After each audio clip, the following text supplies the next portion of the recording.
dancing. Swinging round I brought her up to see the old dance hall. I'm from Kerry.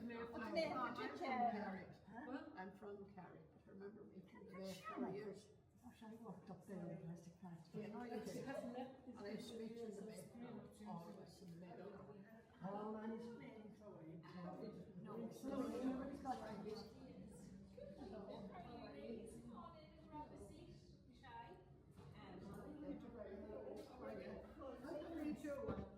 you know each other? I remember her from the dancing. Swinging round. I brought her up to see the old dance hall. I'm from Kerry. So just to quickly introduce ourselves, so my name is Donna Gilligan, I run Scale Heritage Consultancy, and this is Assumpta Kelly, who runs the North Leitrim Women's Centre, and it's really lovely to meet you all. Our project is called Leitrim Women Through Time, and we've been running a few years now, and just to kind of, I suppose, let you know who we are and what we do, just before we get into chatting about the factory work. The project basically focuses on preserving the history of ordinary rural women in Leitrim. Now, we know ourselves with history, women's stories very rarely get recorded. It's very often that the focus is on the men's stories. And then when you go down the pecking order, the women who do get recorded in history have to do something amazing, incredible to actually get into that record. But that's only 1% of the women. So the 99% of the women, which is all the rest of us, their stories don't normally get any kind of recognition or don't get the chance to be recorded. And we always thought that was something that was really important for us, that we record the ordinary stories of the everyday women, because that's who we are and that's who we represent as well. My name is Marie Eames McGowan. I'm from Manor Hamilton, and I worked in Manor Hosiery, which was in the middle of the main street in Manor Hamilton. And that was in 1974. I was very young at the time. I was 12.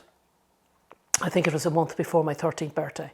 Myself and my sister, and we got into knitting anyway in national school. Mrs. Gilmartin was our teacher, and she taught us how to knit. Plus my mother was a great knitter. So of course we had learned it at home and at school and everything. And then Sarah McLowan started this on a Saturday, teaching how to knit and crochet and all that. And we started going to her. And I was 11 or 12 at the time.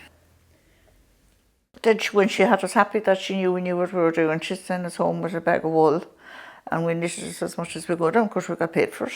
It was advertised. And I just went in and no CV. Just the man that was in charge interviewed me and told me to start Monday. I was delighted. Obviously I didn't like school too much. It wasn't my favourite, so I decided to get a job. And the knitting factory had started in Carrick-on-Shannon. My friend down the road had told me about it. She was already in it. I was from Glengevlin, and they were looking for ones to work in the factory. And the manager came out to the priest's house, arranged with Father Eamon Lynch, and we did our interview in the parochial house in Glengevlin. And there was about 10, 15 girls there, and we all got the job in Ballinamore. And they put a bus on, and the bus came round and collected us all and brought us to and from work. Just the walking down to the bus was the biggest part of it in the morning at 7, and to get the bus below at 7:30. They called it the Tinker's Cross that time, down outside Drumshambo. Yeah, so get on that. All factory workers in Kerry came on that bus. That was the bus for the factory workers, for all the other factories as well. The front door would be closed in the factory if you weren't in at 8 o'clock. So you had to knock on the door, so you couldn't sneak. No clocking in and out. No. The employees were not allowed to go in the front door. They went in the back door. So their entry was at the back of Golden's. So they had to come down that wee lane between Golden's and the pub and in there. And if they were noisy in the mornings coming in, which naturally a crowd of girls were, Tom Golden, as he was, would complain to Mr. McMonigal. But these girls just stopped this cackling in the morning. I worked in the civil service, and at that time there was the marriage ban, that you had to leave the civil service when you got married. I think that ended in 73 or 4, but the job was advertised and I went for it and got it. But at the interview, There were 3 men, the managing director, the accountant and the manager. And one of the questions they asked me was, what was my plans in starting a family when I got married? Sometime later, the managing director offered to get me the pill in Northern Ireland because it was available there. That happened now. It was 6 days a week, 9 to 6, and a half day on a Saturday. No overtime. But our dad had it. Jobs weren't that plentiful. People didn't really go to college. There wasn't, until latter years, they didn't really, some of them, like secondary school was even a big step. You know, there wasn't the opportunities. A lot of the boys were in the shops, they were serving their time, you know, apprenticeships, I suppose you'd call it, in the shops. But the girls wouldn't have that, or they'd be few and far between. So the factories was good. Boys were all on the farm. The ones that weren't on the farm were gone. There was like houses with 2 or 3 daughters and maybe a son who was the farmer or going to be the farmer. And my mother was from the locality. She was from Kilnagrass, which is outside of Drumsna. And she knew most of the families who had daughters, and they were like, they nearly bit her hand off, like, you know, to get jobs beside the place, because there was nothing for them unless they got married or did go to England, and the parents didn't want everybody to go, you know. Money was scarce back in the day, so it was nice to get that job. It was nice to be able to buy some things for myself. Wages were roughly around £15 take home, which was good at the time, or we thought it was anyway. My first wage packet was £5 something, just over £5. Mm-hmm. And me and my sister saved up and we went to Carrigan Shannon and we bought a suite of furniture for the house at home for my mother. Mm-hmm. Yeah. That was a lot of money at that time. Got £3, 17 and 6 a week, I think. And the bus fare for the week was 17 and 6. My mother took £2, so I was left with £1 for the week. But you know, it was great. Flynn, she was Mary Nolan at the time, or before she married, she had a shop, and every time she get in new stuff, we'd go down and pick something. And you might pay so much this week and so much the next week until you'd have it paid for. But we'd all go down there. And we'd pick our stuff, and then you'd have something new for the dance. We didn't have a television, but there was a shop in Carrick, and they rented televisions. So I rented a television for my parents, and it was something like, I think it was £1, 10 shillings a month. And that was my contribution to the home. I paid for the television every month, so I got away with that. Money for the bus anyway, for the week, to bring me in. And I presume I gave Mum money, and Well, you can assure you I did. probably bought cigarettes. They were taking it, she always wanted a few pound off us. Yeah, I probably bought cigarettes. We had a china teapot in the cabinet, and I used to put it into the pot, and then if it was wanted for anything, it wasn't that I bought it, you know, it was there, and anyone that whatever, and then whatever, when you wanted to buy things, you went to your little teapot and got your money, and that was it. And was that for everybody or just for you? It was anyone that wanted, well, for Mammy, really, God rest her. Because people had nothing. Do you know what I mean? But I know we had some girls in Drumsna whose mothers came and collected their wages for them. God bless us. They didn't have it, and then some of them had to give whatever. I don't know if it was always a pound or what. Some of that had to be given up at home for their keep. When I came home from Sligo, I moved back into my home place. I was so mad at all my brothers and sisters. They weren't giving me mother anything. Yeah. And I couldn't understand this because this all money was coming to you. Like, and she was feeding you, and she was. So I started a trend in our house that time, and I started paying her £30 every week. And the boys started paying her as well. So for the first time ever in her life, she had money. Yeah. Like, she never would have money because she was always having a child, or like she didn't work. She milked cows and she worked at home and made bread and all that, and went to fairs with her bread. She was very good at making all that stuff and that. But she said that was the first time she ever had money. You'd be looking at a big room with rows of machines, maybe single needle ones down one side, overlockers, another row down this side. And across the top, there was a big bench where the ladies that were clipping and sorting the clothes out, sending them all to packing. And beyond that was the packing area where they were put into boxes. It was actually like a school. It was the desks, you know, the way the desks would go up, then there'd be another row and another row. Yeah. And we all have our own machines. Yeah. Yeah. Where the garments would start, it'd be, you know, as you come in the front door, and then it'd go on up, and then up at the top would be where the clippers would be for clipping all the threads off, and then the garments would be moved then over for pressing, and then there was a storeroom out from the pressing, and that's where they were boxed up and sent then. And at the very top, there's two girls, they were rolling out the material and cut it out for us, you know, it was at the very top of the factory, yeah. It was very dark, it was very Victorian. There were machines on the right hand side for making buttonholes and for putting buttons on the cardigans. And further on down, much more the machinery for actually making the jumpers and the cardigans. And the little pot belly stove here.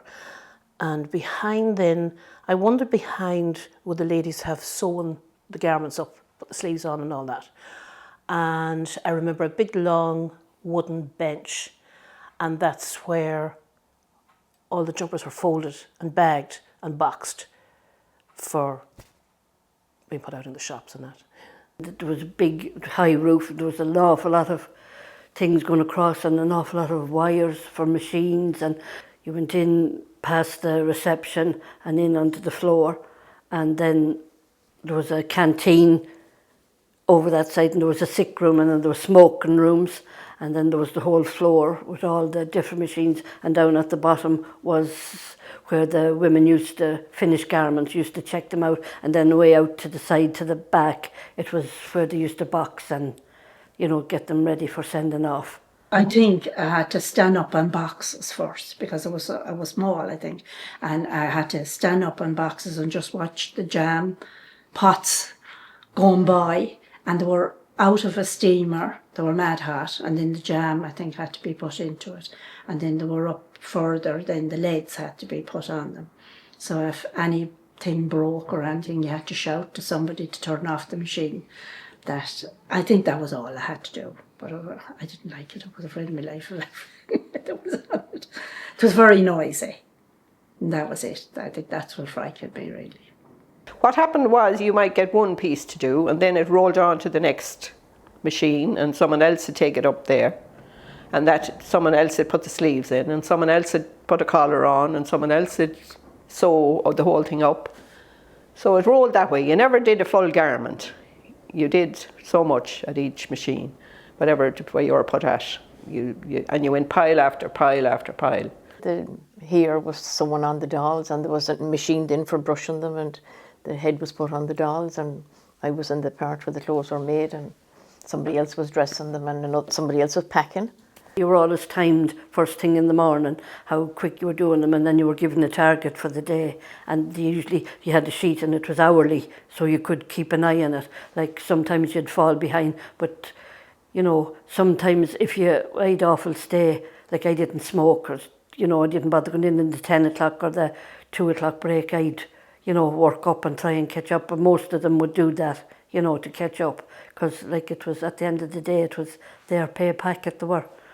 So they wanted to get it done. The start of it would be at the back of at the front of the hotel, front of the factory, and then it'd move on up, and bit by bit, by the time you get to the bottom, the trousers or whatever you were making was done.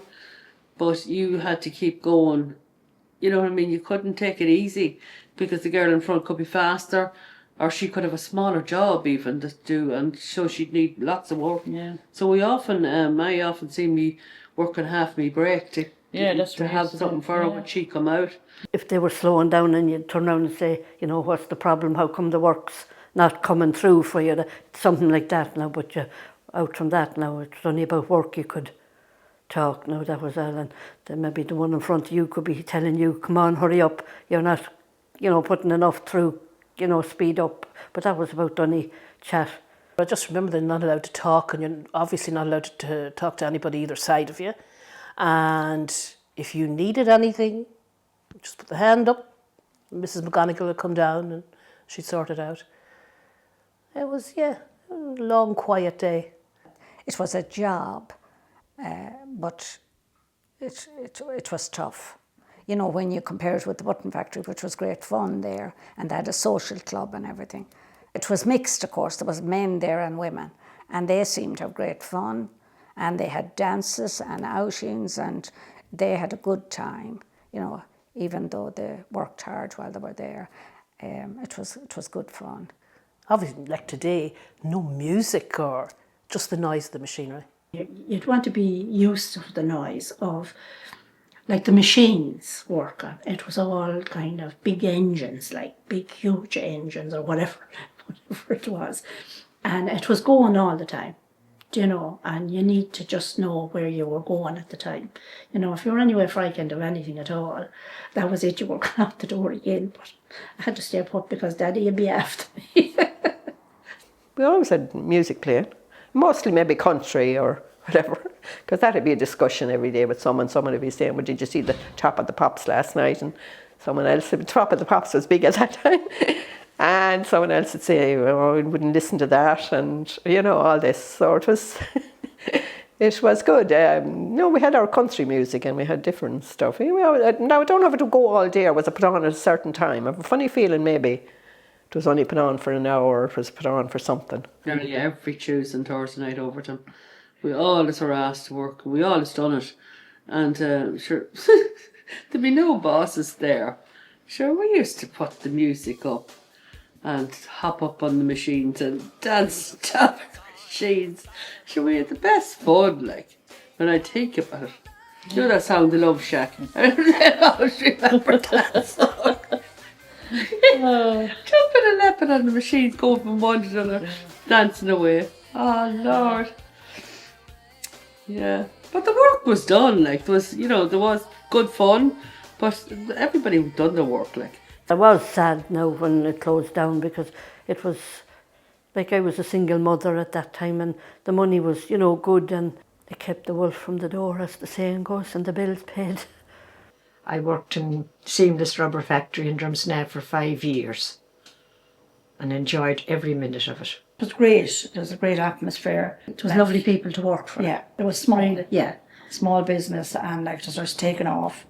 And to be part of that was very good. You know, to be part of something that was just starting up. And there was a good atmosphere. Yeah, like, you know. it was lovely. Girls were all lovely. They Yeah. worked in it. There wasn't too many in my time, but for the few of us that was in it, we were all together. You know, we were in it together. We went home on the buses together, and you know, down the town at lunchtime, and All friends. And stayed friends. Yeah. I still have friends I'm from. I worked in the factory, yeah. And we meet up every year and go for dinner, and a couple of times a year indeed, yeah.